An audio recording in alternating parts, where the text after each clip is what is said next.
Hey guys, in this video we're going to talk about how you can add Visa card balance to Amazon account. But before we begin, make sure to hit that subscribe button down below. It really helps me out. Alright guys, so first of all, open up your Amazon application on your mobile device and simply log in with your account.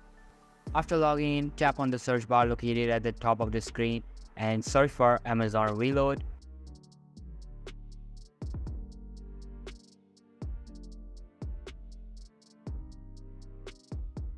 Now open the one with Amazon's choice written over it. And after that, select the amount you like. You can also select random amount to your liking.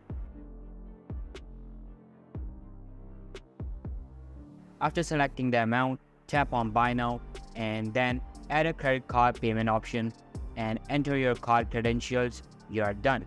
That's how you can add Visa card balance to your Amazon account. So that's all for today's video. Hope you liked the video. I'll be meeting you in the next one. See you soon. Bye.